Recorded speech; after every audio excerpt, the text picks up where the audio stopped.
Hey everyone, I'm Steve. Welcome back to Kettlehaven Ranch. Today we're going to look at your loader on your tractor and maybe give some tips for people that are just thinking about purchasing a tractor. There are a couple features you want to look at on any new tractor loader combination that I think is pretty much necessary for the operation of that equipment. Number one, I could not live without the skid steer mount on the front of the loader.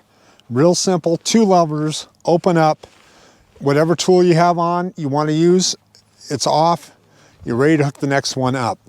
So simple, so easy, so quick, it's not even funny. I'll have a demo of that later in the video.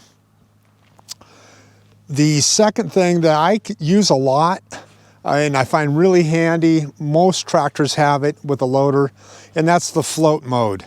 The float mode is so you can set the bucket down on the ground, on uneven ground, you can back it up in float mode and it will level out the ground beneath you. Very important. We are going to look at 4 options that you can have with your tractor loader combination to fit your operation. Let's look at these in detail. The first thing to consider with your loader is how much lift you can get. And I'm not talking about the total lift of the unit. That's not as important as the actual payload it can lift. On the big tractor, it's about a 3,500 pound total lift, but you're looking at 1,500 pounds just for the metal that makes the loader itself. That has to be taken into account. Reality, the big tractor can lift about 2,000 pounds or 1 US ton. Now the little tractor can only lift 1,000 pounds, and that was brand new. And that was probably pretty a liberal amount that it could lift at any given time. So I typically limit this now, 11 years later, at about 600 to 800 pounds. It can barely get it up off the ground.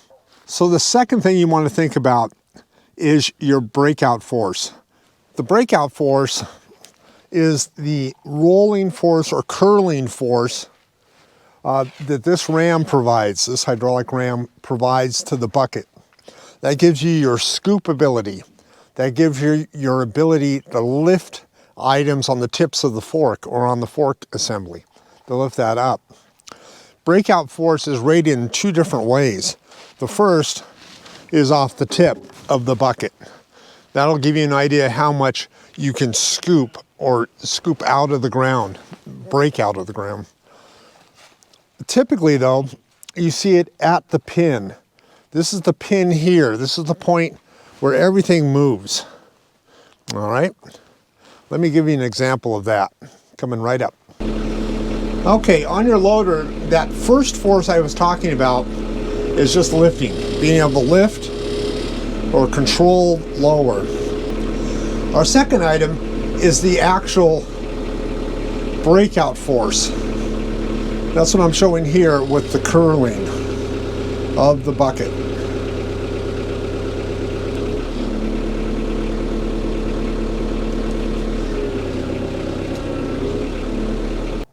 The third feature we're going to look at is called the self-leveling feature for the loader.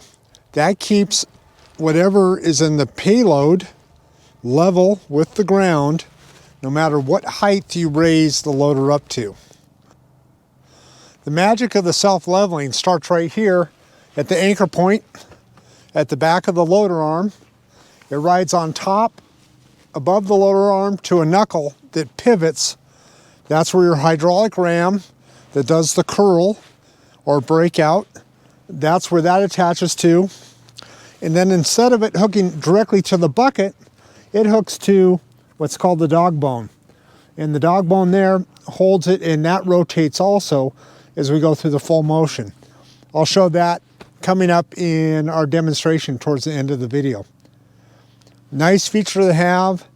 It does limit your ability to dig into the ground, but it makes up for it if you're loading hay or feed or anything like that. Definitely makes up for it there. Our fourth and final option we're going to talk about today is what's called the third circuit. if you think about your circuits on your hydraulics, your lifting is one circuit, your curling is the second circuit. Well, if you have to have a hay squeeze, a bale squeeze, or a snow blowing attachment, or a grapple, anything like that needs a third circuit of hydraulics. And that is typically an optional, but something to consider when you're buying your tractor, because you might get a discount getting it done at that point. So right here is where we have our outlets for our third function on the hydraulics. We have a supply and we have a return, and that is for taking, well, it can power either way, but for like on the hay squeeze, to squeeze the bales when you're picking it up, and then when you drop them, you have to release it and open it back up. We'll see more of that later on in the year. But that is the third function, something to think about when you're purchasing your tractor, because you might get it a heck of a lot cheaper than having to have it added on later on. The controls for this are up on the joystick.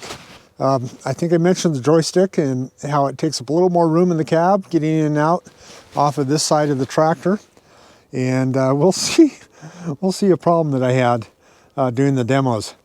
I'll save that as a surprise, but that's coming up. Okay, doing a quick demo, talking about the points, everything except the fourth point with the third function, which we aren't going to use. But the first, we're looking at a 1-ton load of pellets. That's for our pellet furnace here at the ranch. And as I lift, you can see I can lift that load with this tractor because it is within my capabilities of the tractor to do that. So the capabilities allow me to lift that up.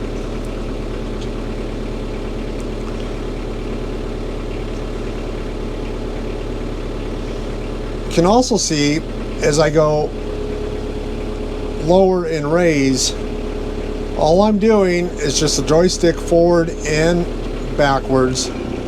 I'm not doing any manual leveling. All the leveling is being done by the loader itself, keeping it level. That shows you the third function, the third option of what we're using.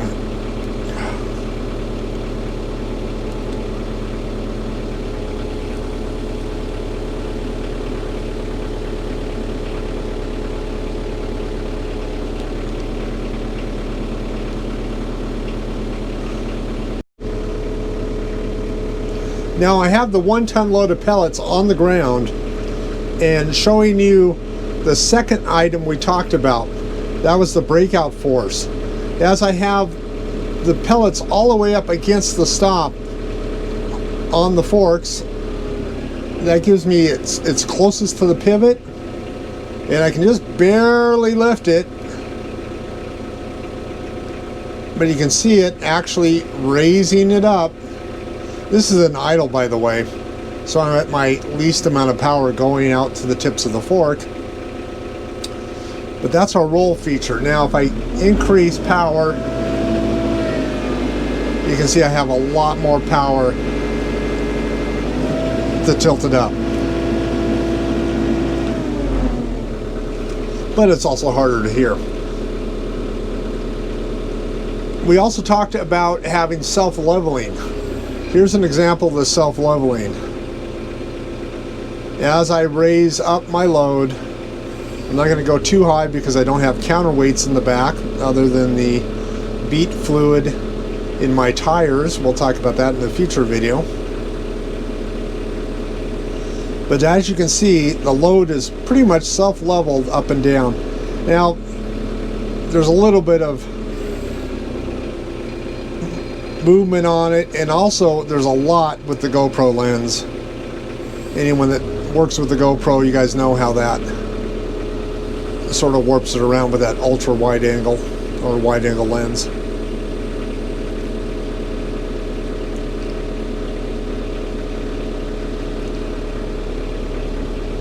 Okay, now I've set it back down on the ground, and just to give you guys a demonstration on that torque and the loading, I'm going to back up just a little bit.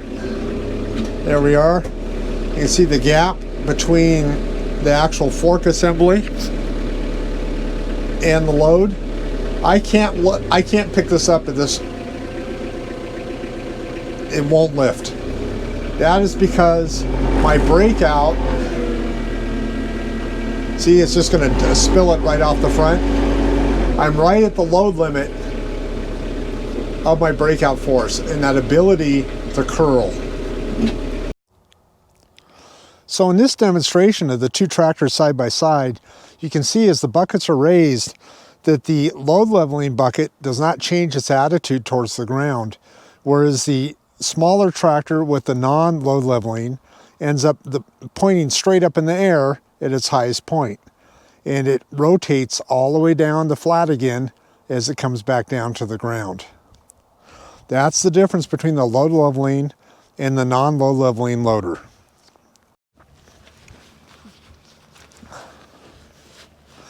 No matter what, when you're working around your loader, first and foremost, you have to have safety. You have to be safe, you have to be aware of your surroundings, you can't overload the equipment, and you should never modify it other than what is allowed by the manufacturer and their specifications. Okay, disconnecting your skid steer attachments off the front. Just two levers like that, really simple. And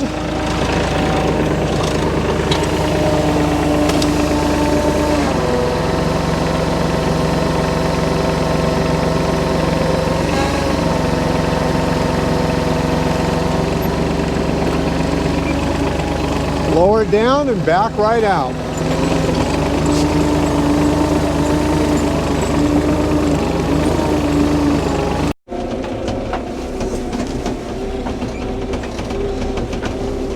And I'll do the same thing with the big tractor.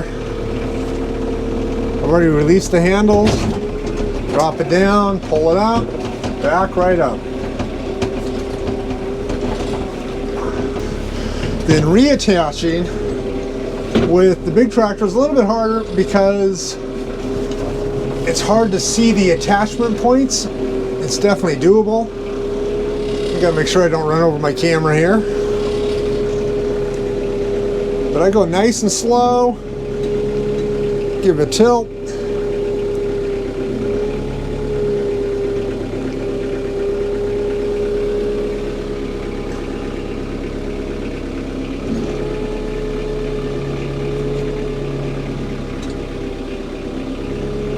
Have some bad shadows here.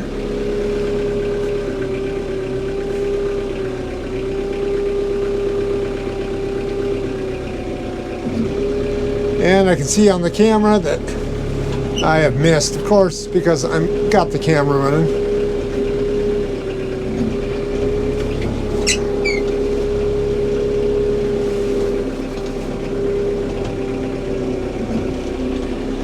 And there we go. A good hook there. Give it a jiggle to get it to set.